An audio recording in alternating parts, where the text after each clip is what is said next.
everybody, it's Lisa from the RawBroads, and today I am bringing you a special guest. Her name is TJ, and we've known each other for almost, I'd say a little more than 2 years now on Facebook, and we finally got together here in her hometown.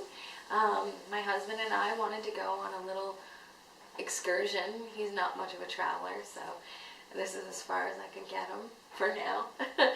And so, yeah, the reason why I have her on here today is because she's quite inspirational when it comes to the raw foods and healing her body. And so I wanted you to get a little bit of her story. Why don't you tell the viewers what your YouTube channel is all about? Well, it's new, and I have this vision that I want to do dances. I decided that I wanted to give some health tips on just stuff that I've learned over the last 4 years. And I discovered that the raw lifestyle is not just what you eat, it's the whole thing. And I'm into earthing, grounding, climbing trees, the ocean, and I just want to have a lot of fun and be authentic and real. And so I love to dance, and so there's going to be a lot of that and a lot of health tips and just a lot of raw stuff. Which is amazing. Now, I heard you just say something about 4 years. Does that mean you've known about the raw food lifestyle for 4 years? Or have you just started since the last 4 years with the raw food style? Give us a little bit of a background on that. How do I say this in a short amount of time? It started with my mother, actually. And she's not raw. I struggled with candida for my whole life, chronic fatigue. And she came across learning that somebody healed their candida through lemons. They're alkaline. Wow. And so I looked up alkaline, and I came up with this Dr. Robert Young. Yeah. And he is the author of the pH Miracle, and in January 2009, I got his book, I read it, and I went all green. I completely gave up everything, and so I went from eating the regular diet, feeling like crap, and then my body started to change. Tell me about some of the health issues you've had and how raw has affected you in that aspect. When I was 17, I got the Epstein-Barr virus mono. I was in bed for 18 months, a year and a half. I couldn't get out of bed. I thought I was going to die, literally. Anyway, as I recovered, I never got over the fatigue, and I developed chemical sensitivities, and just a lot of my body was off. I sweated when I didn't need to sweat, and I don't sweat when I need to. I spent about 20 years trying to find answers and eliminating a lot of stuff out of my diet. I came into the raw, and it helped me. I saw the benefits. It's almost like going from being dead to awake. You become more aware of everything, and you really get to appreciate living foods.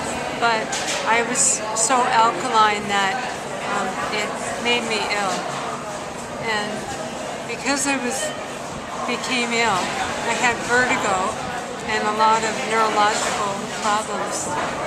I actually gave it up for a while and just said, this is not working. So ate whatever I wanted, and then I started to feel tired again. I thought, I don't know what to do. I get so confused. What is the answer? And so what I can say right now is, yes, raw is a very good answer, but you just have to listen to your body.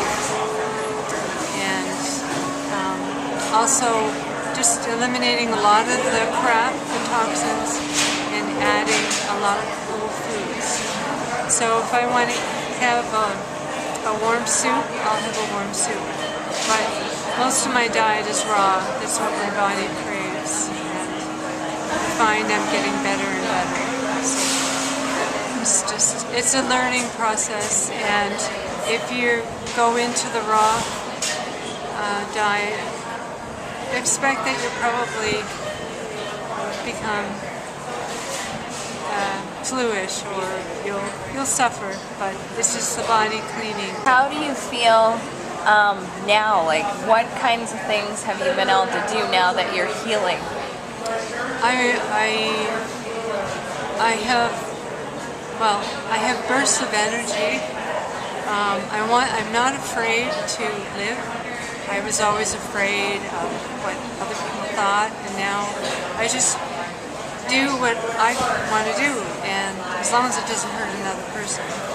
And I have a sense of humor. I'm kind of crazy. I like to hug trees. I like the earth, grounding, barefoot. I'm a foodist, and I just want to embrace life. And so you might see me do something crazy today.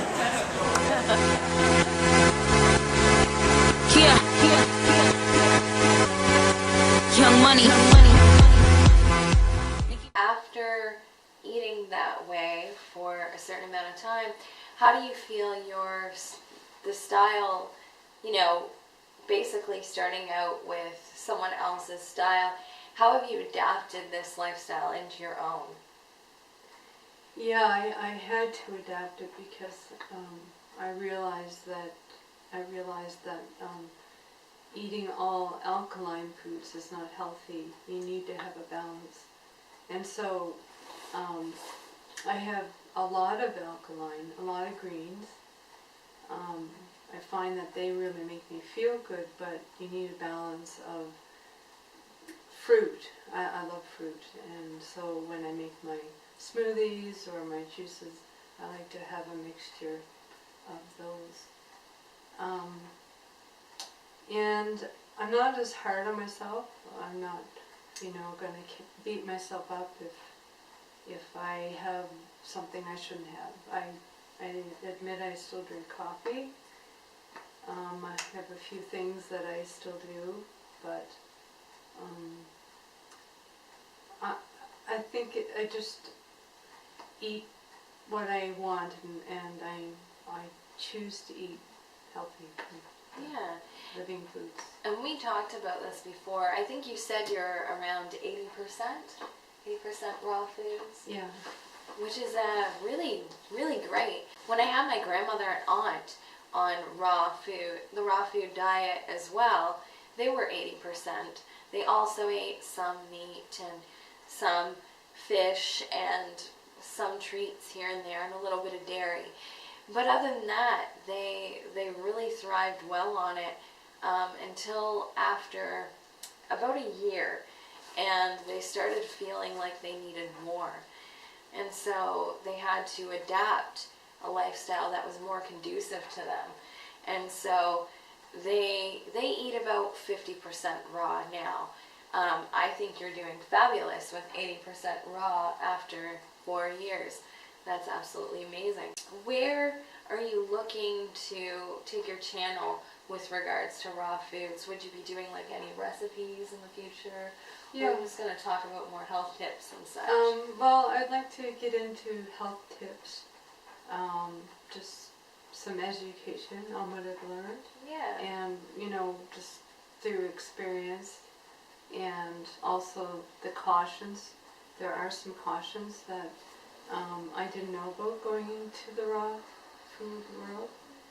And there's things that you do need to know if you're going to be a raw vegan, that you have to monitor your B12 Yes. and your iron, vitamin D. Yeah, there's a few things that, sometimes you're just not getting what you need through the raw diet, and I'm not really sure what the answer is yet, but I think supplementing sometimes is what you need, just to be on the safe side. Exactly. Now this is depending on who you talk to. I mean, you can talk to some other raw vegans and you might get a totally other response. And I think that Terry is onto something, because really when you're looking at the full spectrum, you need to look at what you need as a person and not just follow some dogma that might lead you into feeling like crap, you know? Like, if you get too alkaline, like she said, it can cause a whole other array of issues on top of what your issues already might have been. So the whole point of the raw food diet or cleansing or detoxing is to do just that and get yourself healthy. You don't want to go in the opposite direction. So is there anything else you'd like to add at the end of this? And maybe some tips or for people just getting started or anything like that? I wouldn't recommend going too fast. I would go slow and gentle, just baby steps.